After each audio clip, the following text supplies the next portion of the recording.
Hi, Cowboy fans. Quick one today. That game didn't go too well for us. We all know this, but the world is not coming to an end. Hopefully, serves as a wake-up call. The Cowboys came out flat. If you listen to the players, you watch the interviews after the game, they all even said as much. You had a few players who even said that practice was flat all week, and one player said so much as that practice had been flat for the last 2 weeks. So is there a blueprint? Because that's what I keep hearing. Blueprint out to beat the Cowboys. Absolutely not. You're going to beat any team that comes out and plays the way the Cowboys played. We were dropping passes.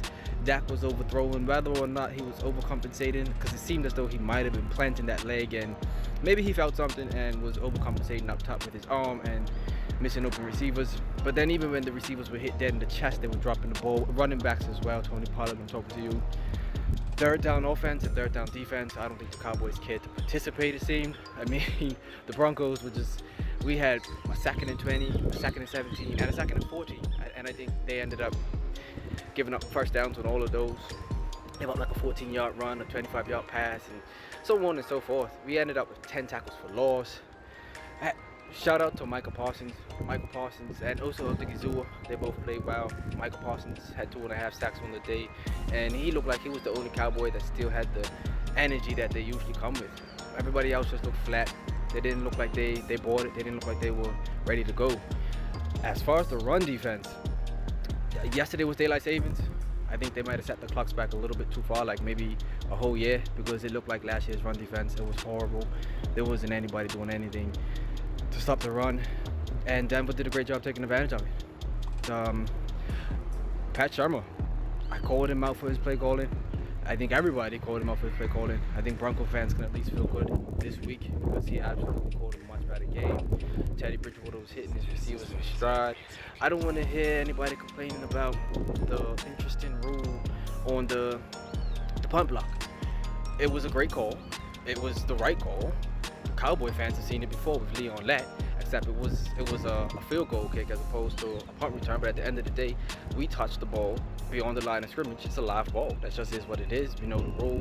Nashawn Wright admit that he knew the rule and was trying to make a play. Can't be mad at him for trying to make a play because he probably could have scored a touchdown had he got his hands on it, and that would have absolutely sparked the team. So at the end of the day, we were just unlucky on that one play. But you can't blame that play. And you can't blame the ref. You can't blame anything. The only fault lies with the Cowboys team and the Cowboys coaching staff. We were outcoached. We were outplayed, and it was just plain flat from beginning to end.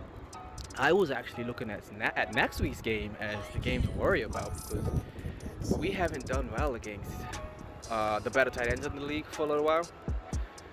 Michael Parsons has only had the opportunity to go against one of them so far, and that's Rob Gronkowski. That was week 1, so we'll see how much he's adapted and adjusted since then as we take on Kyle Pitts, or if the plan is to put Keanu O'Neal out there, because when Keanu O'Neal came over from Atlanta, that was a lot of the talk, was that, this safety converted to linebacker would be the perfect guy to cover the tight ends. To be completely honest, I would rather see Malik Hooker on the tight ends because Keanu O'Neal hasn't impressed me in terms of coverage.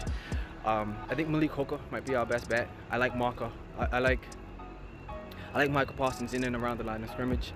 Sure, you want to mix it up some and let him drop back a little bit, but I like him in and around the line of scrimmage a lot. And I think Malik Hooker is that guy that's going to probably be best in coverage, maybe even Curse.